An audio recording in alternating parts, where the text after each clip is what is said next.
It now falls to me to bring up an old friend of NCS named George McGovern. He is with the NCS Bergen County Group, and all the men at NCS Bergen County... Yeah, take it easy, guys. The NCS Bergen County men say that their wives say that they all want their husbands to be just like George McGovern. And don't you just hate guys like that? I do. But we serve a God of grace. Now, for those of you who don't know who George McGovern is, aside from that kind of annoying guy that makes your wife wish that you were more like that guy, George is also the chaplain of the New York Giants. And George, like a lot of chaplains, a lot of times he just kind of mails in the message. But George got honest with himself, and he said, rather than mail in the message, maybe I can get somebody to sub for me, put somebody in. And so he invited somebody to do a certain chapel message for the Giants, and it ends up being actually a fascinating story. And the good news is it's not animated. George McGovern, would you come up here and tell us what happened when you invited somebody to pinch hit for you in talking to the Giants? Come on up here. Thank you, Eric. Thank you. It's a privilege for me to be here with a great group of NCS brothers from Bergen County. We've learned a lot so far, and we're going to learn some more tonight and tomorrow. I've been really impressed with Tim Keller's remarks about the nature of God, the Trinity, and the holiness of God. And it reminded me of how little I know about the nature of God. I was also reminded of how little I know about how God works in the affairs of men. I work in the world of sports, namely in the NFL and Major League Baseball, and I've often asked the question, does God get involved in determining the outcome of a professional or a collegiate or a high school or a pee-wee football game? And another question, does God take into account the number of on-fire Christians that a particular team has and how hard they pray and how holy a life they are living in determining the outcome of a game? Well, I'm not sure of those questions, but it reminds me of a story I heard recently regarding Tom Brady, the quarterback for the New England Patriots. Seemed he had a dream, and in this dream, he died, went to heaven, met St. Peter at the gates. St. Peter was showing him around heaven, took him into a particular neighborhood in front of a modest Cape Cod home, which happened to have a Tom Brady picture on the door and a Brady jersey hanging out of one of the windows, but a very modest, kind of a run-down little Cape Cod house. And St. Peter said, Tom, this is your home in heaven. And Tom, being a nice guy, said, thank you, St. Peter, and started to walk up the sidewalk to the home. As he was walking up to that home, he glanced to his right, and he saw just a little further up the hill a huge home with New York Giant paraphernalia decked out all in the front. It had a big, full-size bust of Eli Manning in the front yard. It had a flagpole with the Giants flag hanging high, proudly waving in the air. It had some all-in rally towels hanging from each of the windows in the front of the house. And Tom stopped, saw that, turned to St. Peter, and he said, St. Peter, I don't mean to be a bully here, bragging here, but I was a pretty good quarterback in my day in the NFL, won a couple of Super Bowls, a couple of MVP awards, Hall of Fame kind of ball player. And St. Peter said, what are you saying, Tom? And Tom said, well, why is it that Eli Manning has a much bigger house than I have? St. Peter paused and said, Tom, that's not Eli's house. That's God's house. So, I don't know if, I'm not convinced that God is a Giants fan, but you'd have to say that there were some occurrences that occurred during the latter part of this season and into the playoff run that could lead someone to think that, for sure. You might have seen on Fox and Friends or maybe an ESPN piece pregame to the Super Bowl, two pieces that dealt with the concept of the catchphrase "all in." We've got a rendition of those two pieces, a splicing of those two pieces together that I think will give you a little hint into maybe God did have a slight role in the football season this year. Let's run that video. All in. All in. All in. All in. All in. To understand how two words All in. turned a New York Giants season going nowhere into a trip to the Super Bowl, you got to go back to the night before Christmas Eve. The Giants were 7-7, and they'd lost 5 of their last 6. I think there's some empty graves out there that people were digging for the Giants. There was definitely something missing. That night at a Players' Chapel meeting, We had a young guy come in and speak. He delivered one of the most timely messages that I've had, not only in my football career, but in my life. his name is John Paul Gonzalez, a 9th grade teacher and speaker in nearby Union City, New Jersey. He's friends with the Giants team chaplain who asked him to speak to the team. Were you nervous? Oh, yeah, definitely. Definitely. I mean, you go in a room and you see, like, Eli Manning in the front row, and then you see Justin Tuck, and you see these guys, and you're like, wow. Gonzalez turned out not to be just a teacher of kids. He turned out to be a teacher of giants. He kind of put everything into 2 words, all in. He gave everyone poker chips, had everyone put their initials on the poker chip, and advised us to keep it with us. When you have something that you feel can't be beat, you know, what do? You throw it all in. A week after their worst loss ever, they're about to play the Jets. You speak to him on Friday night. You've spoken to him before, but what was your message then? My message was basically about commitment and about being all in. You know, I feel that, you know, we've been blessed with a lot of opportunities. God gives us opportunities wherever, with family, at work, you know, in different situations, relationships. And a lot of times as men, it's easy to stay uncommitted. It's easy to just stay on the sidelines, you know, to just say, well, I wasn't trying anyway. But in this situation, I said, you know, it's a challenge. Let's be committed to wherever we're put, you know, and give everything we have, almost like a poker player putting all his chips on the table, saying, I'm ready to win. I'm ready to sacrifice everything to get this. We was all in today. Went to chapel last night, and our speaker talked about all in. And today, you know, you could just tell the Giants was all in. And before you knew it, All In had worked its way all around the Giants locker room. It's just something that became, you know, infectious, wanting to give more effort, wanting to stay behind and watch more film. Ever since then, everybody, all 53 guys, 46 on game day, they're all in. Is your message just about sports, or is there something else? No, definitely. I see sports as a tool, as almost a bridge, to be able to bridge the gap and reach youth or reach whoever, you know, sports is something that they see as appealing or something that they feel can connect with them. And then you can bring them a greater message of hope, you know, message of hope that I found in Jesus Christ, a message of hope that others can find, you know, in him and also in where they are and where they've been put. What's going to give you that extra edge? What's going to give you that extra push? And that's new since you dedicated yourself to All In. You know, I don't think I was giving it 100%. I might have been giving it 90%. But now I think, you know, for the last 5 weeks, I've been definitely giving it 100%. The Giants in overtime have won the NFC Championship. All the way down, you know, to the custodians, to the cooks that we have here within the facility. And when I say all in, I really mean they're all in. Welcome with me tonight, John Paul Gonzalez.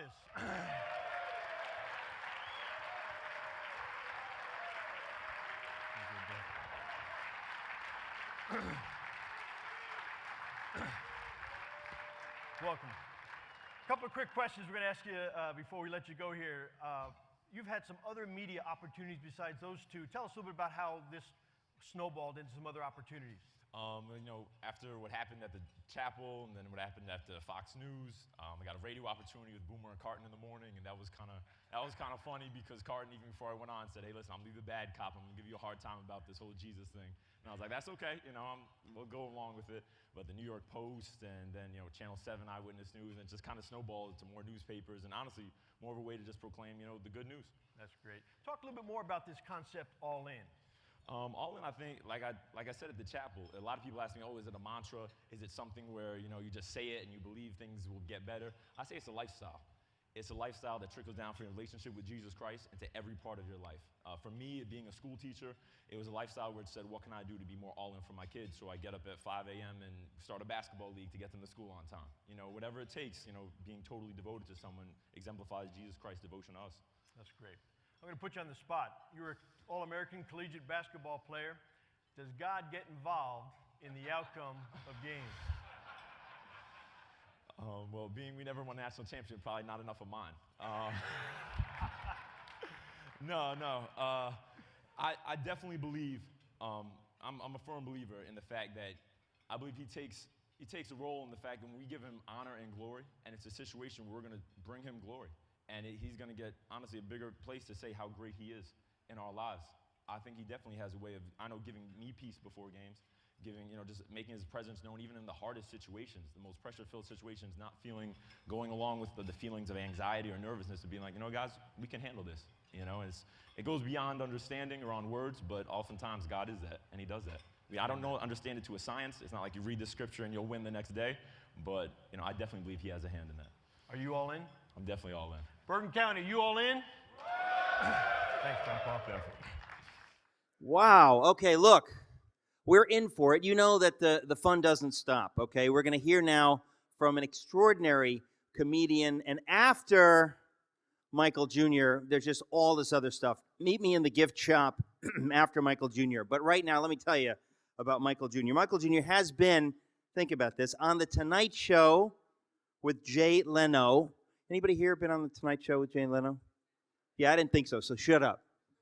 All right, this is very impressive. The Tonight Show. Jimmy Kimmel Live. The Late Late Show with Craig Ferguson. And he's been on Comedy Central. And this is the one thing that touches me the most about this guy, okay? He's a husband and father of 5 kids, and perhaps even more impressive than that, he has written many children's books. That is a fact. NCS guys, put your hands together for my new friend, Michael Jr. You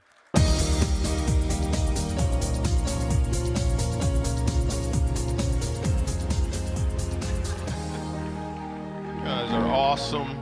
I'm excited about being here. Thank you so much for having me. I'm glad that the biker dude just got arrested in the back, because that was I was remotely concerned about that dude.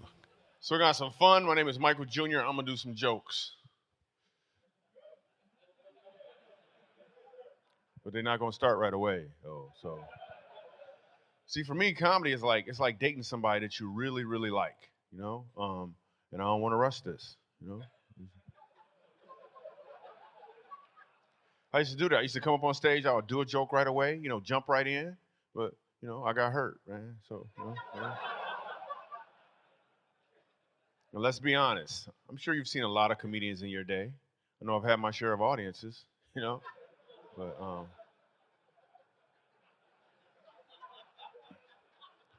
but it didn't last, did it? It didn't last, no. So I just want this to be different, man. I'm just kind of looking around. This is nice, man. I got the arrow, man. It's all fixed up and stuff.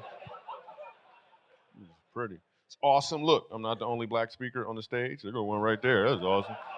Yeah, another one over there.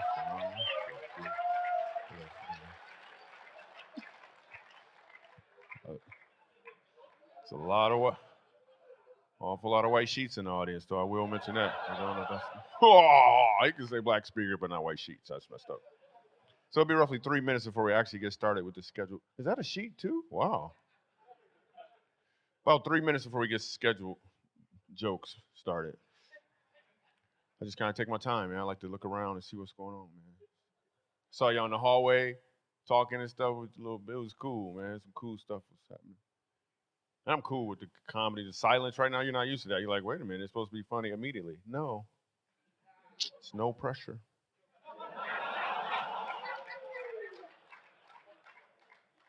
I just did a women's event. I did a women's event in Houston, and that was fun. And I just watch women. I pay close attention to women. Like, I have a theory. Just going to throw this out there real quick. I always tell women this. I say, ladies, you should never buy a purse that costs more money than you can put in it. I mean, it doesn't really make sense. And then I tell them that I think wearing heels is like doing drugs. Think about it, fellas. Think about it. First of all, they do it to get high. They feel great while they're doing it. And then when they come down, they feel bad and they complain.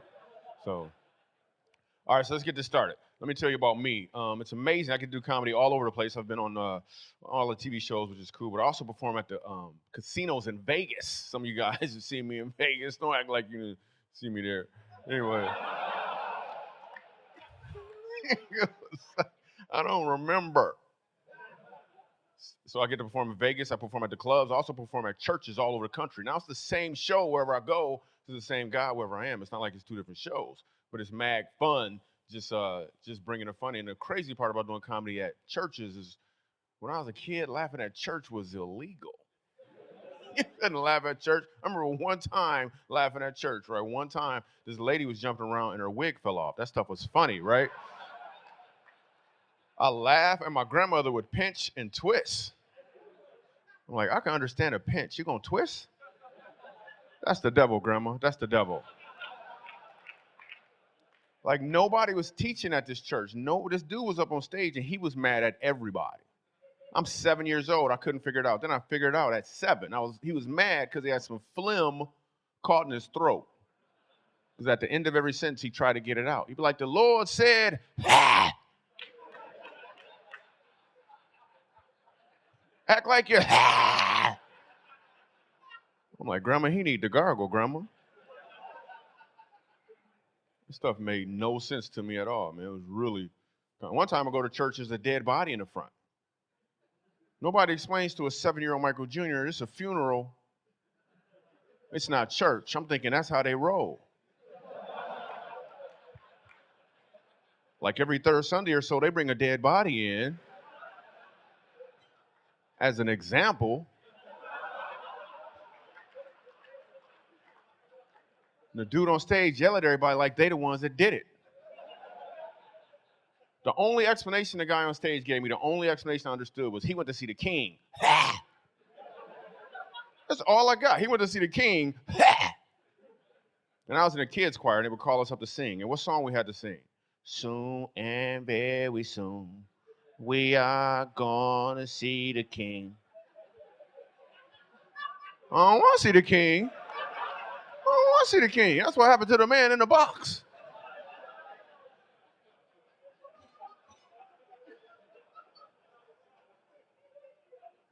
I'd ask my grandmother, I was like, Grandma, what happened to the man in the box? Grandma, what happened to the man in the box? Her whole explanation was, he in a better place.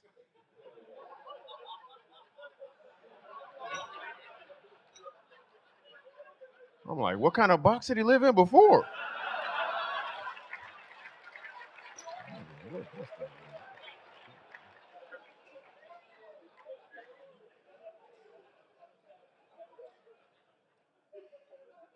And growing up, man, we were poor. We weren't even poor, we were po.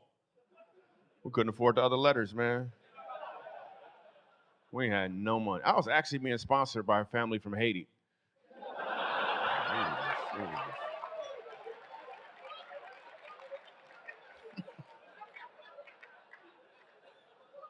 Yo, that's a funny joke. Some Christians don't know how to laugh at that. We ain't no money. When you don't have money, your creativity excels. Like, you get really creative when you're broke. I remember I was 10 years old. I wanted an action figure so bad. Ooh, I wanted an action figure. I turned 10 years old. My birthday comes along. My dad hands me a box. I open it up. It was empty. He said, it's Invisible Man. I played with that thing for 3 weeks, man. Till my brother hid it from me.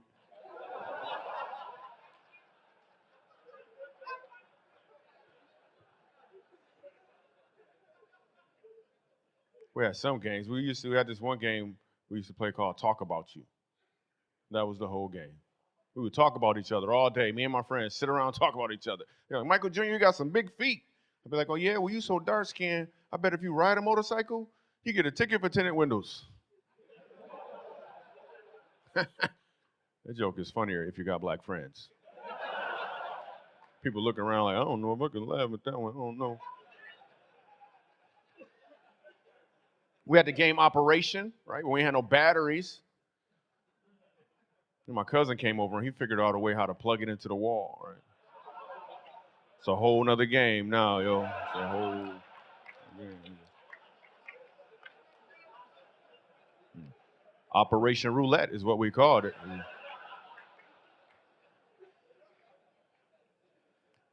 we couldn't afford the good stuff that some of my friends had. Like, we couldn't afford stuff like we didn't have allergies. I remember I was 11 years old, I found out what an allergy was. I go to my friend's house, his dad made dinner, puts dinner on the table, and my friend goes like this. He says, I'm not gonna eat that. And I naturally ducked. Because in my household, you tell my dad you ain't gonna do something, something gonna happen. So then his dad says, oh, that's right, I forgot you have allergies. I was like, what are these allergies? And where can I get some? And they explained to me, allergies when you have a bad reaction to something, there's some watery eyes, some swelling, right? And then I was like, 3 days later, we're having green beans at my house. I'm like, I'm about to try this. I'm like, Dad, I'm not gonna eat that. Let me just say, there was a bad reaction. There was some watery eyes and some swelling too, so.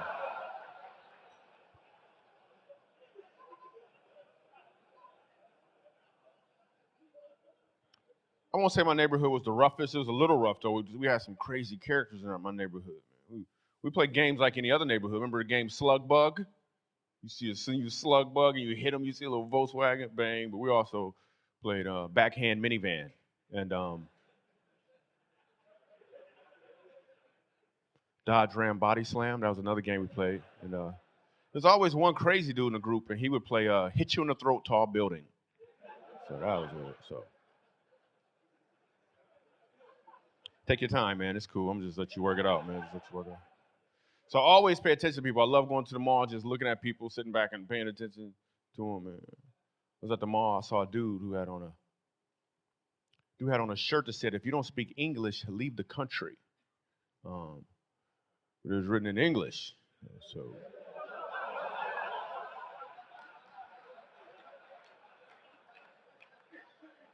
So I walked up to him and I said, "You're dumb." But I said it in Spanish, though, so.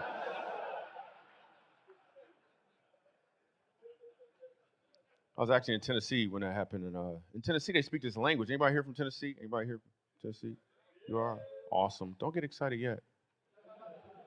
They have a language they speak in Tennessee, and I call it banjo. I asked this dude, I was like, hey, I'm performing at this theater. Can you tell me where it's at? He was like, what you gonna do? You gonna go around this corner, you gonna see that doggone my foot start tapping. I'm like, what is going on? Really, really weird, man.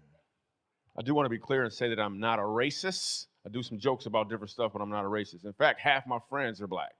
So, actually, I just got one friend, but he half black, so.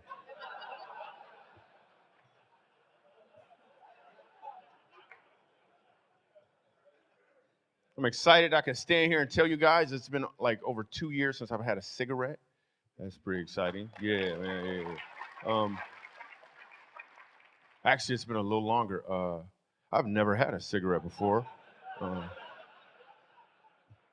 It's interesting how you guys can clap for 2 years, but not a lifetime. That's awesome. Awesome.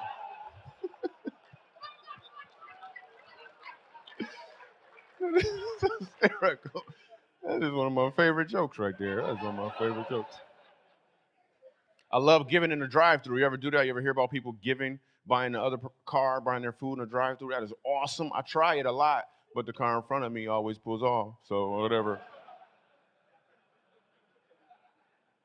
We got like a delayed reaction to some of the jokes. I'm noticing that right now. That's awesome. I think it's important that we take care of our neighbors. It's very important. If you can help somebody out, you should help them. Because if we don't, who's going to do it? It's not like the government is going to do it, right? It's not their job. We need to just step up as people. Because the government, one of their jobs is to take care of the freeways. And they're giving them up for adoption, so that ain't working out at all, is it? It's adoptive freeway joke, whatever. We're almost at my favorite part of the show. We're close. We're not there yet. We're almost at my favorite part of the show. Me and my wife just had a baby. A new baby. That was cool. Yeah.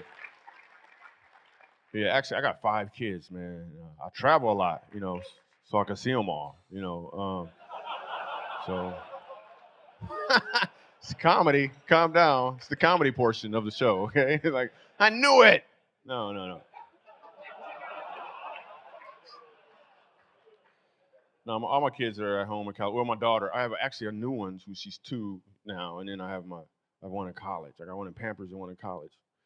So that's quite the stretch, but it's fun with the new baby. My wife found out she was pregnant. She was excited. She was like, I want to go to the prenatal class. And I'm like, why I gotta go to class? I passed. You pregnant, you know? Well, I went to class, right? And then the doctor gonna try to throw in perks. The doctor was like, during birth, would you like to catch the baby? I'm like, catch the baby doing what? He's like, no, you can catch the baby. I'm like, do I get a discount if I catch the baby? That is your job to catch the baby. Catching the baby? Anybody here ever caught the baby? Anybody caught the baby? You caught the baby? When people clap, that's not how you catch the baby, dude. You gotta follow instructions. You're like, yeah, I caught you slapped the baby. That's what you did. For real, you caught the baby? Was it your baby? You caught his baby. Okay, whatever. You know what I'm saying? I'm not gonna judge. I'm not gonna judge. You catching other men's babies. That's awesome.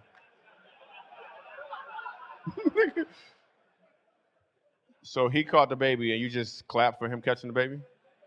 What was it, like a football game for you? Yeah, good catch, man, good catch. Good catch. Wow. 4th and 10. I'm gonna do the jokes, okay?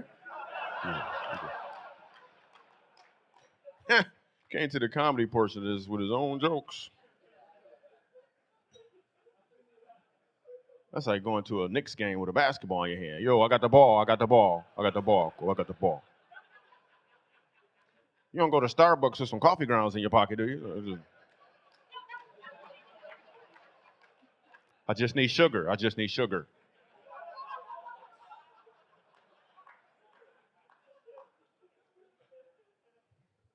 A lot of stuff has changed with the new baby, though. A lot of technologies and stuff, like ultrasounds come in color. Did you know that? Which is ridiculous. I know it's a black baby. Yeah. Yo, what if you didn't know? What if you didn't know what the baby's nationality was until you got an ultrasound? That would change a lot of stuff. Conversations would change. So what do you guys want? Well, we were hoping, maybe a Native American, college is so expensive. We were just hoping for like maybe, right? Yeah. That was a funny joke. I just heard somebody say, that's funny. Let me see if I got this right. Instead of actually laughing, you're just going to announce your reaction? That's how you want to do it? That's like driving down the street and you get cut off in traffic and you just like, the horn.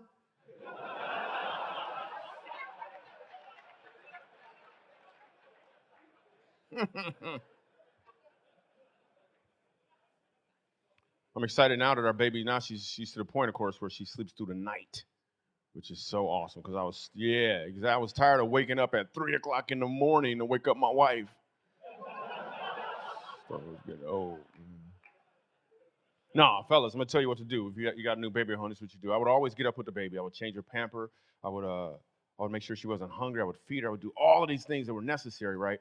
And then also I would talk to her about how much I love her mom and how beautiful her mom is and how much I appreciate her mom. And I would do that because I think it's important that the child feel that sense of security even at a young age, Plus, the baby monitor was on. So.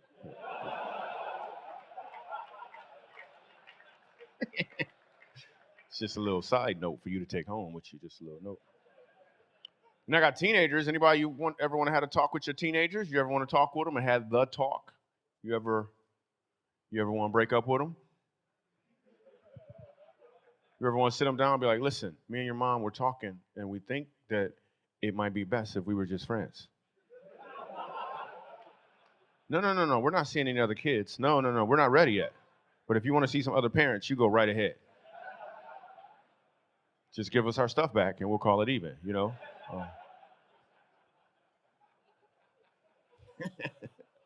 I love my kids, man. They're awesome. My 14-year-old asked me to buy her a pair of Toms. And I was like, you're to the point now where you need to chip in. You need to put some money in just to gain that responsibility. She was like, Dad, you don't understand. Whenever you buy a pair of Toms, a needy child gets a second pair for free. I'm like, well, You need to sign up for the second pair then, don't you?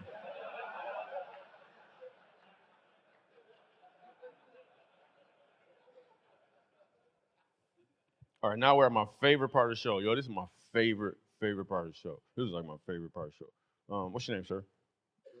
Yeah, the dude who just went like this. Max.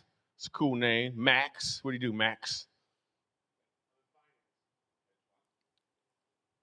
You got a spokesperson too. That's awesome.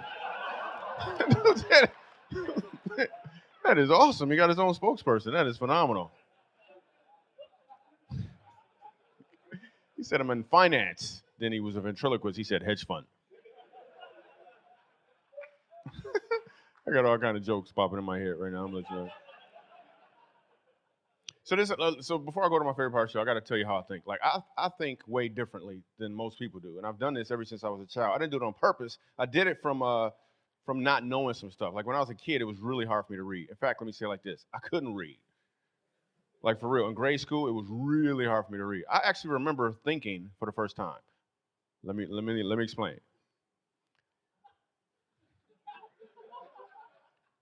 Of course, I was thinking before this point.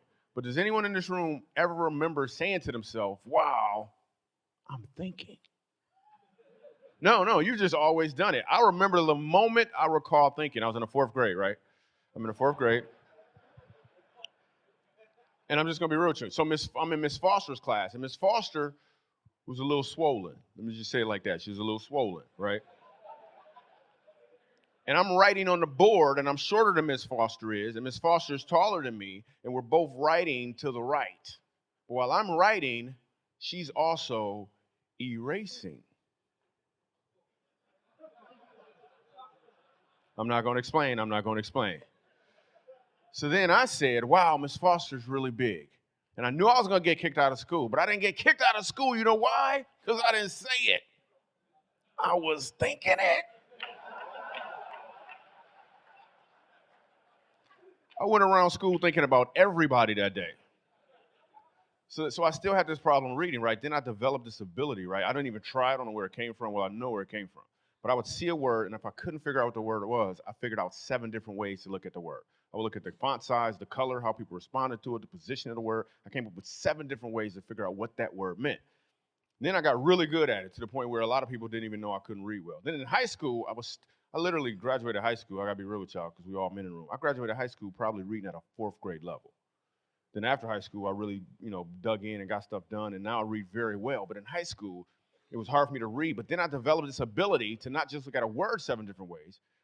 I started looking at situations 7 different ways. Without even knowing, I would almost do it immediately. So you'll see something one way, and I'll see it for what it could be 7 different ways, almost instantly. Now, let's review. What the devil really meant for bad in the form of low self-esteem, God has flipped and turned into good, because that's exactly where I pull my comedy from. Like, you may see something one way, and I'm looking at it like, here's an example. There's a smartphone out called the BlackBerry. Anybody familiar with the BlackBerry? It's a phone, that's one way. It's a berry, that's 2 ways. What else could it be? Put a little video together to show you my BlackBerry. Go ahead.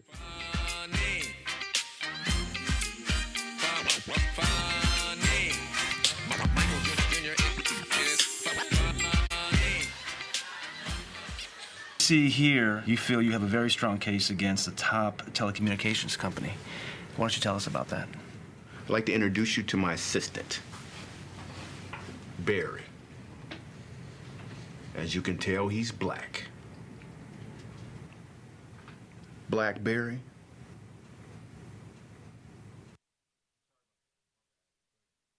That's right, they stole my idea. Sure, they made it smaller, put a battery in it, but at its core, BlackBerry is my concept. Say I'm driving down the street, right? In 0.3 miles, make a right. Thanks, BlackBerry. You're the best. My BlackBerry takes pictures, too. Cheese! Michael, give us a minute to talk amongst ourselves. No problem.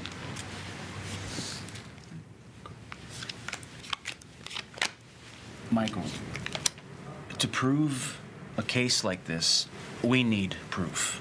documentation. Cotton candy, sweet and gold. Let me see your Tootsie Roll. To the left, to the left, to the right. That is so inappropriate, right? That's like my after 5 ringtone. I don't know what the time change. My bad. If it's important, they're gonna leave a message. We have a really strong case, don't we?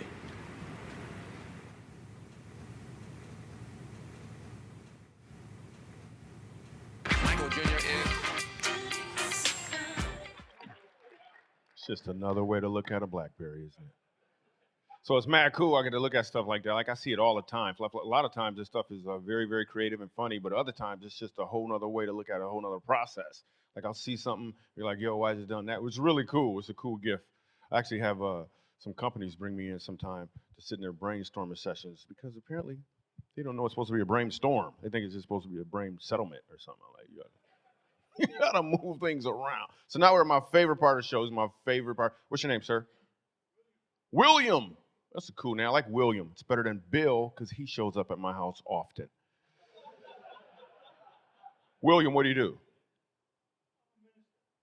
You're a minister. Awesome. What do you do?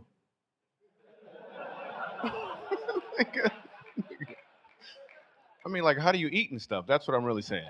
No, it's awesome. You're a minister. Cool. I'm gonna find somebody with a job though. You worked out. It's cool. I appreciate ministers. That's very important, you know. Anyways, what's your name, sir? What's your name? Chris. That's a cool name. That name travels. You could be a black Chris, white Chris. Some names travel. Some names don't travel. A name that doesn't travel. Anybody know a Black Becky? Doesn't travel, does it? Anybody know a White Shaquifa? Doesn't travel. Chris travels. It's a cool name. I like that. Chris, what do you do? A student. Awesome. Everyone's unemployed, apparently, up in here. Sir, right there, arms folded, still judging me. What's your name? Your name is Mike. Cool, like, Mike, that's awesome. Obviously, your name travels. What do you do, Mike? What do you do? Retired. Cool. Awesome. Look at this. That is awesome. This must be a free event that everybody came together tonight. That is phenomenal. That is. So you're retired. That's all. What did you do before you got tired? What did you do? You own some companies. Cool. I don't understand why there's so much vagueness in here right now. I don't understand what. Think I'm gonna show up at your house or something? Hey, what's going on?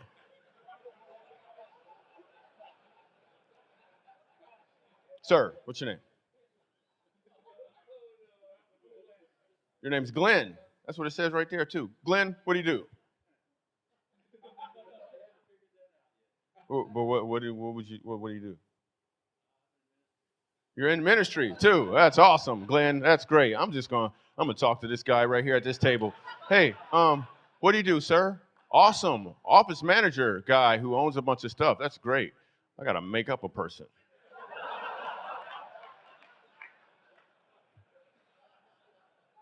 Okay, pick one of your businesses. No, I'm gonna go right here. What's your name?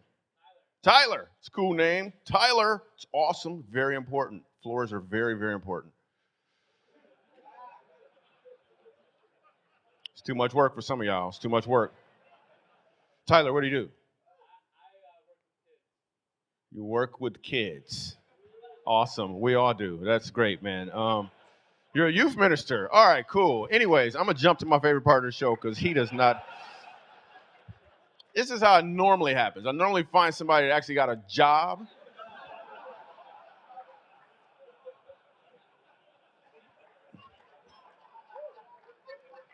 And I ask them a question. At some point throughout your day, do you get to take a break? And they say yes. Then I say, oh, perfect. I'm about to take a break too. Then I sit down. But because this is an unemployment convention, that's great. You guys, the unemployed people got the best seats. That is awesome. I love how that, he that wants to be first will be last. I get it. It's Bible. So this is break time. break time, I don't really, it's kind of like imagine if you were a janitor or something, right? And you're on break and somebody drop a piece of paper on the ground. You could pick it up, but you don't have to because you on break. Same thing here. Something funny might happen, but I ain't trying. I am on break. I'm not doing anything. Well, you guys know about that. These the guys up front. That's awesome. So I'm going to talk to some of my friends. Yo, my man in the orange shirt. What's your name? In the orange shirt. Yeah. Sam. You said Sam? Cool. What do you do, Sam? You run an ad agency. That's awesome. Yeah. Sam got a job. Sam, what'd you say? You don't get paid. Can you come sit up here with your friends, please? Can you come sit right up here with your friends? He said he don't get paid. Yeah, I know how that works. I have a corporation as well. You get paid $200 a month. All right, cool. Yo, my man right there, what's your name? Max. Really? There's 2 Maxes in the same room? Wow. I thought there was a limit. I thought there was a. Anyways. Yo, I ain't even finished. Y'all smart. Y'all writing your own jokes. That's awesome. Max, what do you do? EMS in Harlem. Woo, that's important. EMS, because something go down, you right there, bang. You like the dude right after the tattletale. That is awesome, dude. Cool. How long you been doing that? 4 years. That's awesome, dude. In Harlem. Did you pick Harlem? You want to go where the action was. It's awesome, dude. Where you from? You from Manhattan? Like you're from Manhattan? Like that's where you're from? That's where you're born and raised. You sure? That's awesome, dude. Okay, well, it's break time. I'm not looking for anything funny right now. I love break time. So we're going to do this thing. I don't do this all the time. I've never done this with just a group of men. Never. Because it's very, it can get very interesting. But we're going to go ahead and do it because I'm loving you guys, like for real. The reason I take a break is I sit back and I get a feel for the audience. Then I make the determination if I can go to this next level. I've made the determination I can. Let's see what happens. So what we're going to do is we're going to open up the Michael Jr. window. It's roughly a 2-minute window. You can ask me any question at all. Any question at all. If you lost your watch, you don't know where it's at, ask Michael Jr. Here are the rules. You have to say, Michael Jr., I was wondering. I'll give you a response, a reaction. Some comedy could be created on the spot. Now, when the window is open, you can ask a question. When the window is closed, the window is closed. Don't be seeing me at the mall. Hey, Michael Jr., I was wondering. The window's closed. So any question is cool. You never know. We might create something here that could happen. We could recreate it in Vegas. Who knows? We'll just have some fun. Any question at all, just raise your hand. We'll have some fun. The window is open now. Yes, sir. Stand up. What's your name? Why'd you put your hands like this and say your name quietly? Like, Jordan. Yes. Oh, he's bringing you a mic. Jordan says, awesome. He's going to bring you a mic right there. Cool. Remember, it's Michael Jr. All right, go ahead. Michael Jr., I was wondering. Why are you saying it with a question? Like he was all Michael Jr. Michael Jr., I was wondering, what did you think your shoe size would top out at when you were a kid? Awesome. So you didn't have many friends when you were a child, did you? You're just sitting in the room looking at your feet like, man, when are they going to stop?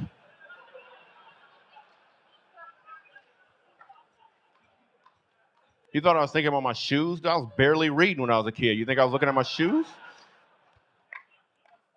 Next question. See, that's how it works. Yes. Wow, he just popped up out of nowhere. Oh, there's a mic right there. Anybody got a question? Anybody got a question at all? There's a few mics. Yo. Really? Some grown men in the room? Right here. We got one right here. Keep your hand up so they can find you. Keep your hand up now so he can find you as well, and we'll have some fun with it. It'll be awesome. Here comes the mic right now. What's your name, man? My name's Dan Burns. And are you trying to be the Lord right now? Why you got so much bass in your voice? Thought I was hearing from the Holy Spirit or something right now. My name is Dan Burns. Michael Jr. Wait a second. I'm trying to talk to you for a second. Oh, my goodness. Where are you from? Jersey, of course. Awesome. What do you do? I Never mind. I raised 3 kids. and I work in Manhattan doing commercial insurance. Why is this such Nothing a long funny story, about dude? that. Why is this such a long story right now? He gave me the community college answer. Let me explain. Take somebody who goes to a nice school anywhere in the country, like University of Southern California. Ask them what school they go to. You get a nice, quick answer. What school you go to? USC, New York University. You get a nice, quick answer. What school you go to? NYU. Ask somebody to go to community college. You get a much longer response. What school you go to? Well, see, right now, I'm doing, I'm gonna get a couple credits, right? Then my financial aid's supposed to come through. Then my cousin gonna let me use his books. Then I'm gonna transfer. I got get my life together, man. Just this is hilarious. All right, what's your question, Dan? Michael Jr., I was wondering who was the funniest of the late night guys you were on with?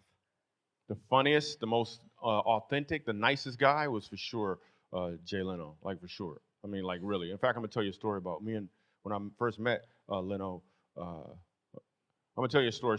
Okay, I'm just gonna tell you. So when I first meet Jay, Don't give us the community college answer. That's hilarious. That is great, really. Why does he still have the mic? I don't understand why he still has the microphone. Y'all don't know how this works? Y'all don't know how this works? All right, so I'm doing this show. Okay, let me go to a commercial real quick. I got some stuff over here. I got to tell you about. I got a CD. It's funny. It's called Funny for a Reason, right? You can buy the CD. It's my funny stuff on it. The last track is a 3-minute salvation prompt and message. Because whenever you mix comedy with teaching, people retain more information. That's why the Super Bowl commercials are always funny, because they want you to remember the product. Well, the last track is a salvation prompt and message. You get one and then buy some for your friends and be like, hey, listen to this. Welcome to the kingdom. So that's pretty cool.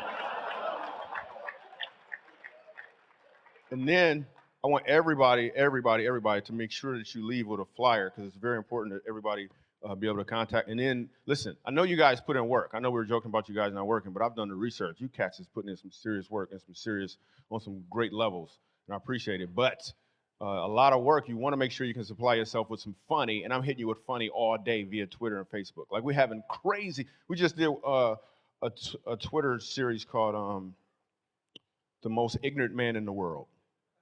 Because we've heard of the most interesting man in the world, but the most ignorant man in the world was way more fun. Like a couple of examples. The most ignorant man in the world, he once bet $400 against the Globetrotters.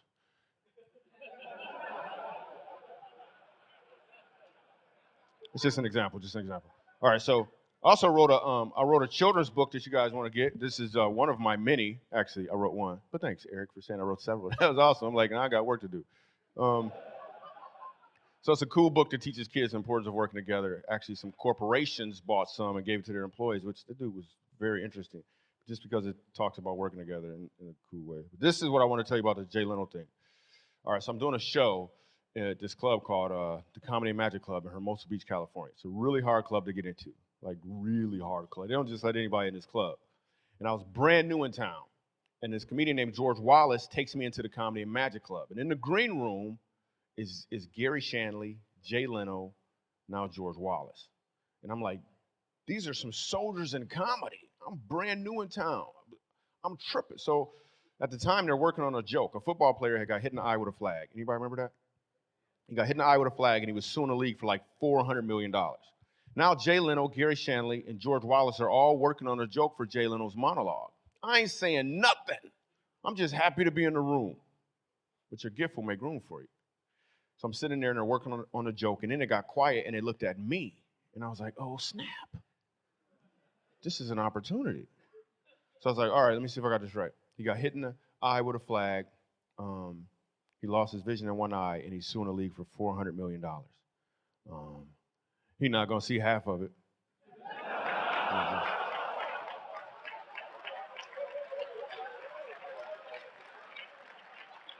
Bang, just like that, it just showed up, like 7 different ways to look at stuff. I'm just saying, this stuff showed up.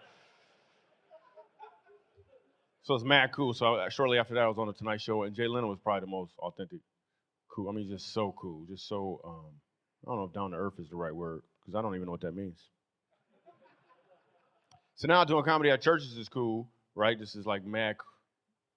I just saw a hand go up. It's like mad cool. But when I first became a Christian, I thought that everybody else knew. Like I thought, because I didn't become a Christian until I was 27, right? I thought everybody else knew. Then my friend wants to borrow my Passion of Christ DVD. I was like, you never saw it before? He said, no, I never saw it. I was like, all right, I got to warn you, it gets a little gory at the end when they kill him. He was like, man, why you ruin it?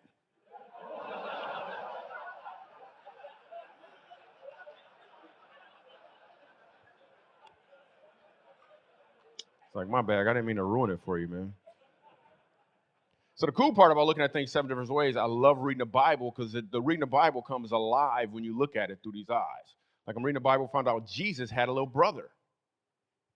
First thing his name was James. Anybody? James. When I read that, I was thinking, man, how much pressure was that? Jesus, your big brother? How many times do you have to hear, why come you can't be more like Jesus, James?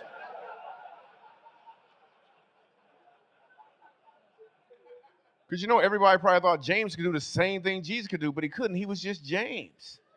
He wasn't James Christ. Remember the wedding banquet? Jesus turned water into wine. Everybody was amazed, but they don't tell you about the next banquet. Jesus left early. They started running out of wine. Everybody looked at James.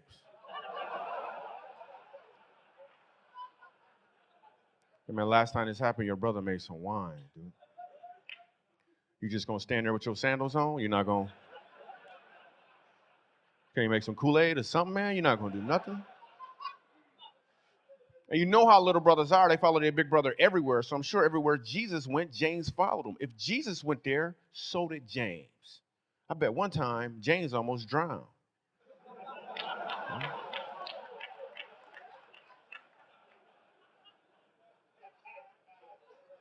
I'm not going to explain. James had problems. He would go to his parents with his problems, right? And you know what his parents would say? They'd be like, well, what would Jesus do? Then they gave him a bracelet.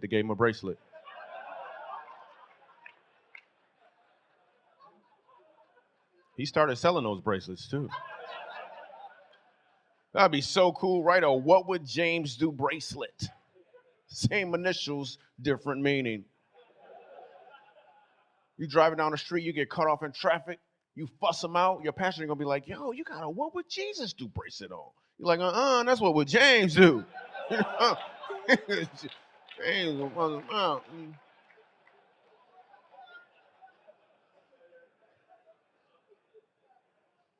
Also reading the Bible, found out about the blessings of Abraham. It's like Genesis 12-24. One of the things that really blessed me about Abraham was the obedience of his household. Listen, fellas, his name used to be Abram.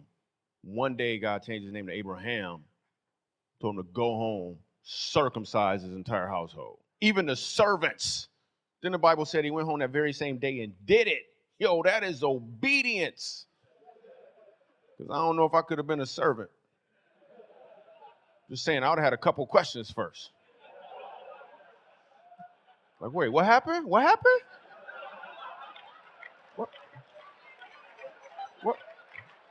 What happened? You said you changed your name? Huh. I don't know you then. I don't think I know you. Okay. Can we just talk for a second? Can we just talk? Okay. What exactly did he say? His words, please. Okay. Circumcised in the flesh of the foreskin. You sure he didn't say your skin?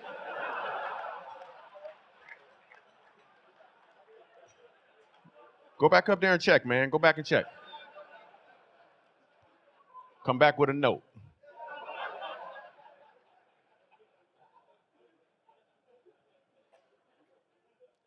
The coolest part about being a Christian, let's be real, there's some creepy Christians out there. Like I didn't become a Christian for a long time because some of them were so creepy. It's some creepy. One of my friends became a Christian. His voice changed.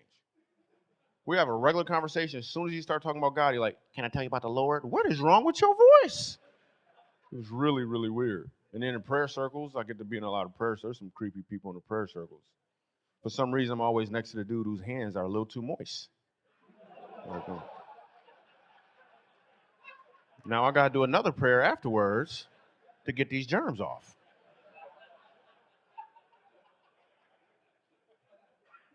A prayer is supposed to be a thing of agreement. You're supposed to agree, and at the end, you're like, amen. Fellas, men, we don't like to get no details. Some dudes pray, they're like, God, just give me the strength to be victorious so I can do what I got to do. Like, are you about to rob a bank or something? I have no idea what you're talking about right now. You have Christians who are cool. You can hang around with them. Iron sharpen iron relationships. I got a lot of friends who aren't Christian yet, right? Then you got Christians who may have a little limp in their walk. But have you ever known somebody who was, just going to put this out there. You ever know somebody that was oversaved? Oversaved. You can't even have a regular conversation with them. You're just like, hey, man, I'm thirsty. You thirsty? Thirsty for the Lord. Like, you're thirsty for the Lord. Hey, I lost my keys. Could you help me find my keys? You need the keys to the kingdom. I'm like, I didn't drive a kingdom. I drove a Toyota. And I know as soon as I said oversaved, some of y'all already had somebody in mind. Don't look at them. But if you didn't, somebody probably had you in mind. I got a couple indicators to let you know you're oversaved. Just a couple indicators. If you don't mess around with computers, because it got a cursor.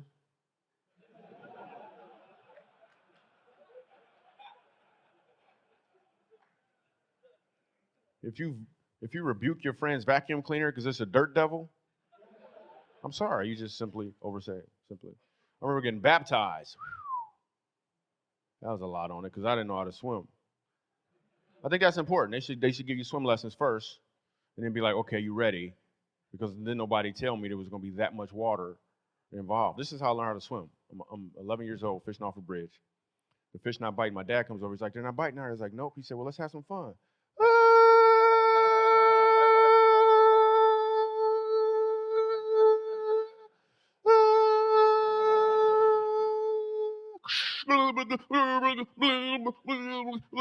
That's how I learned how to swim.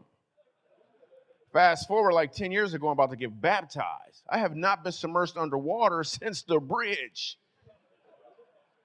Standing in the water, dude gonna push me, right? I'm like, you know what? I'm not ready yet. I'm not ready yet. I'm not ready.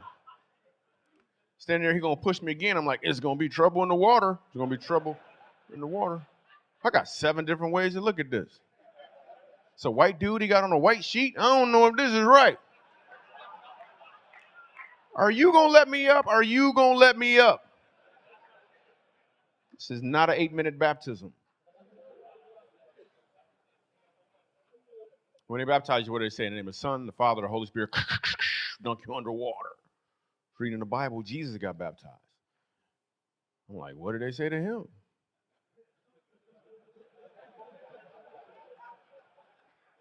There's like, you, your daddy, and your best friend.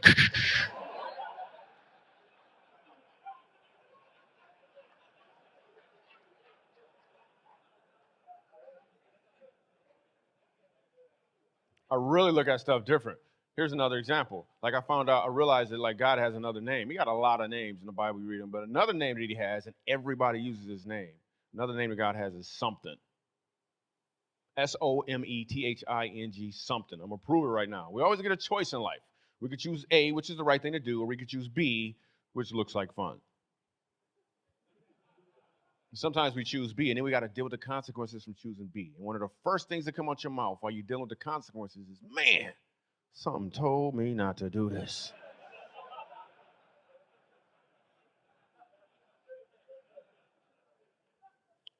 So now I get to finish telling you about this when I was at the club in Hermosa Beach. So I'm performing at that club in Hermosa Beach, right? I'm there on a regular basis. I was there on Thursday. I'm headlining there in April or something, too. It's a nice club. I love it. It's really cool to work there. I was performing at that club roughly 2 years ago, and right before I got on stage, I had a change in mindset. Like, when a comedian gets on stage, what does he want to get? Anybody know? Laughs. All right, good job. Way to say it, man. You should have a job. That was smart. You came out with it all quick. He wants to get laughs. So God told me, no, don't go up there to get laughs from people. Go up there to give them an opportunity to laugh. It would change everything. It may seem real subtle to you, but to me, it was huge. Because now I'm not looking to take, I'm looking for an opportunity to give.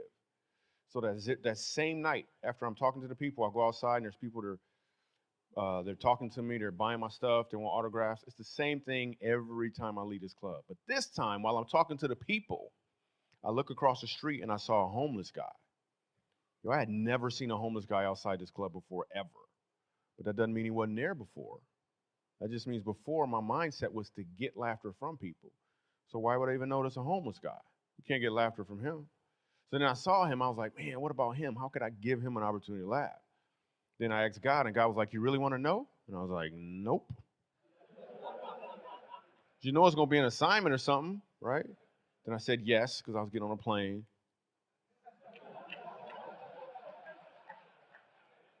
No.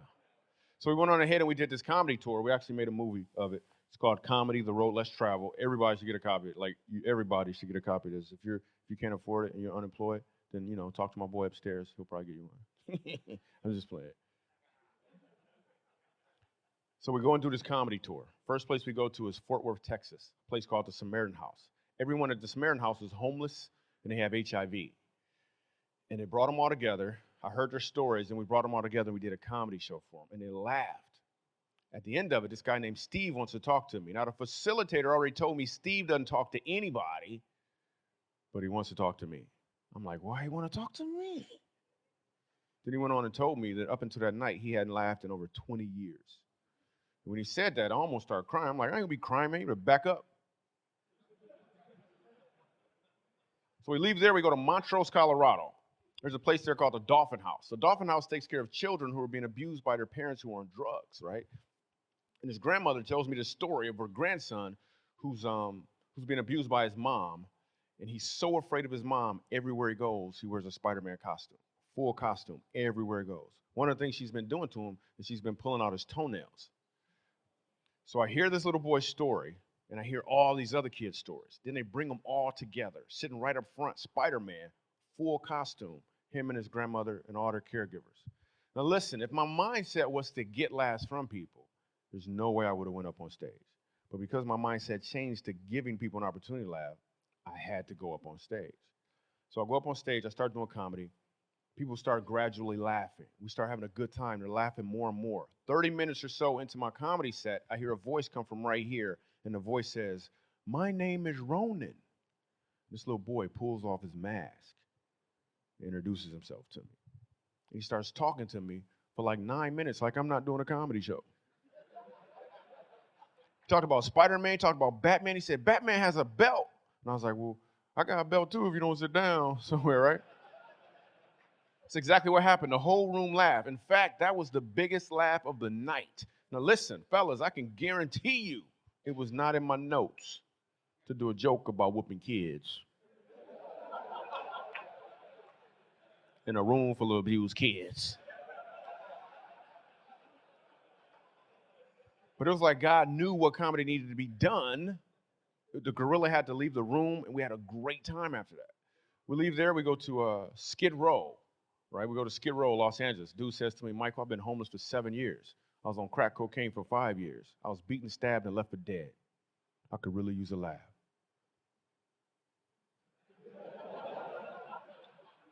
Thanks for the pressure, man. I appreciate it, yo. Same dude has to use his left hand to keep himself from falling out of his chair in laughter. It's cool in the film, you get to see the transformation that takes place. We leave there, we go to a youth prison. The youth prison was a little hard, but they just want you to banter with them back and forth. I'm like, you know what go good with that muscle shirt? Some muscles. What is that, a girlfriend threatener?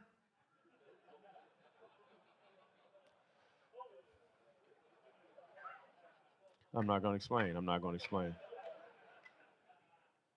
Then we go to an adult prison. Now, the adult prison is not in the film, but I got to tell you what happens, fellas, because it just shows you how God really has your back when you do some stuff that's uncomfortable. Most of the time he asks you to do something, it's going to be uncomfortable. It just will be uncomfortable.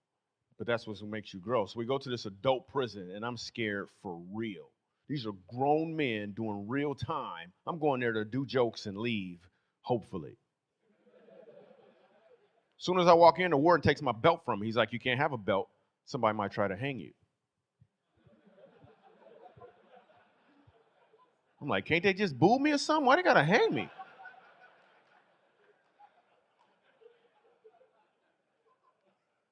And I got 7 different ways to look at this. I'm in prison, my pants are loose. This is a bad idea. This is a bad idea. So I'm scared for real. But I'm still walking in there, and bars are open in front of me, they're closing behind me, they're open in front of me, they're closing behind me. I need a joke immediately. I know, tonight I took my time. Comedy's like dating. Nope, not in prison. No. That analogy never came up. It never came up. So I'm going through my Rolodex. I'm trying to come up with stuff. I'm getting nothing. I'm still walking. Bars are open in front of me. I can't even run.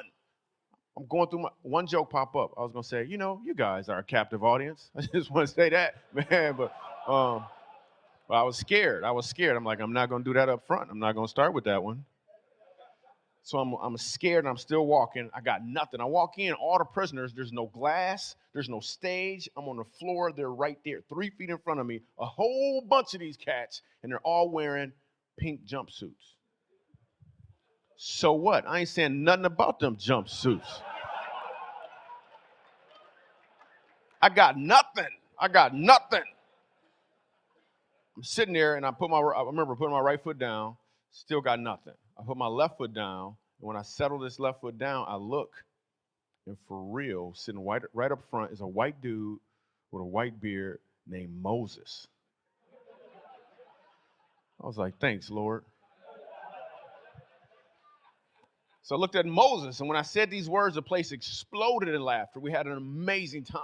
I looked at Moses, I said, Moses, this is what I want you to do. When you see the prison warden, I want you to look him right in his eye. Look him right in his eye, and I want you to say, let my people go.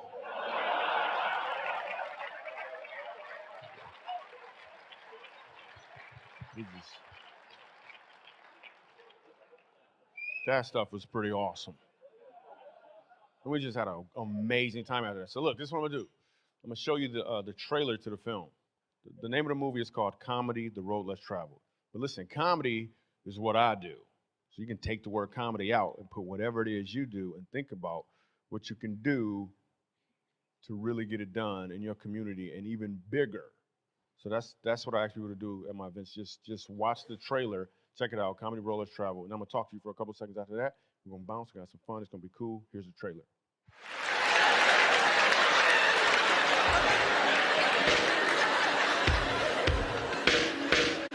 I'm a little shaky, maybe nervous. Seen him on the Tonight Show with Jay Leno. Talented young comedian. Very funny man. Michael Jr. It's not really. I don't get nervous, but the show must go on. People still need to laugh. It's just important that it's funny, first and foremost, regardless of whatever else happens. They look real hard. I mean, like, they've really been through some stuff. Some of these kids are away from their families. They haven't seen them. Their families don't want to have anything to do with them. I mean, it's probably been a long time since they've really been able to laugh. I have to bring the same show that I would bring if I'm playing a theater. I'm here for an assault with a deadly weapon. 3 years for armed robbery, carjacking, kidnapping, and gun charges. And I was 13 when I did it. A carjacking with a person use of a firearm, gang enhancement, and gun enhancement. This is the lowest point in my life. Like, to me, I'm ready to move up already. I'm tired of it already. And I only been in jail for 2 years. If I could see the world through your eyes, I would pay forgiveness to my dear. Everybody deserves an opportunity to laugh. But this comedy hopefully will spark the joy that they have inside of us so they can remember what it was like.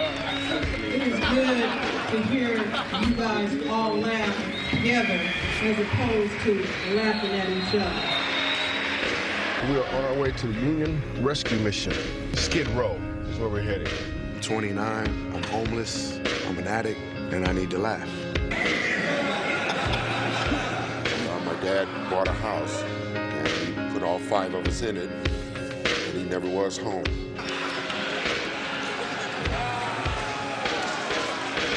Some person hurt inside, you know what I mean?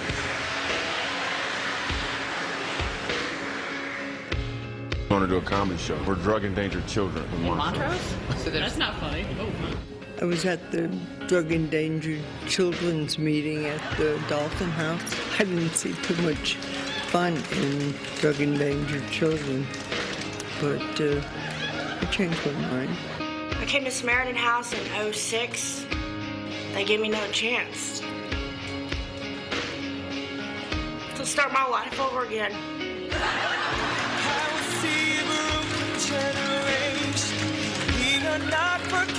I just said, you know what, let's take comedy on the road, let's travel, let's see what the people's reaction will be. For him to come in and make us laugh like how he did, and for him to come talk to us, you know, that make us feel like more human. He laughed so hard the building was leaning. It was just a joy to laugh. Reaching a lot of guys, until you reach me. Actually showed me that I can be sober and have fun. It's all behind me now. And every time you put down something, it was like ice cream to him, man. Thank you, man. Thank you. Awesome. Praise God. So, all right, so look, I loved doing the film, but listen, this is what I want to get across, I guess. I get to do shows, I get to do my own shows, do these big, I love doing all sorts of shows at churches and different places, but like this one in particular, I don't know why in particular I'm supposed to be here, because there's nothing, like I just know that God wanted me to be at this in particular show right now. And I don't know exactly why, maybe I'll never know, but there's something, anyway, let me say this. When I went to the Dolphin House, listen, everyone has a gift, everyone has a talent. Some people's talent is actually, it may not look like mine, it may not look like the next person next to you, but you have a talent, and there's people who really, really need it. When I went to the Dolphin House, when I went into the bathroom, the plumbing was really messed up. And then when I left, the plumbing was really messed up. Because I'm not a plumber. But I bet there's a plumber out there that could go to a place just like that, or maybe even a place in your neighborhood that looks like that, or maybe you own a plumbing company, and you can be like, let me identify these places like that, and really go be a blessing to them, because I couldn't fix their plumbing. All I could do is make them laugh. But the cool part about when you show up, it's great to give from the hip, but it's something completely different when you give from the heart. If I would have showed up with $200,000 in a briefcase and gave it to little Spider-Man, at the end of the night, it would have been a little kid with $200,000 in a Spider-Man costume. But I showed up with my gift, and he was able to open up and give me a gift that I'll never, ever forget. My gift is no greater than anyone's gift in this room. It's a matter of you saying, who needs it? How can I give it to them? I'm not tripping off no invoice. I'm just going to get it done. You can see the whole movie and all of the stuff. I guess it's for sale upstairs. But at any rate, I just wanted to say, yo, I'm Michael Jr. I'm going to be around. I'll leave in the morning, but I'll be around. We can hang out, have some fun, and laugh. I appreciate you guys. I love you.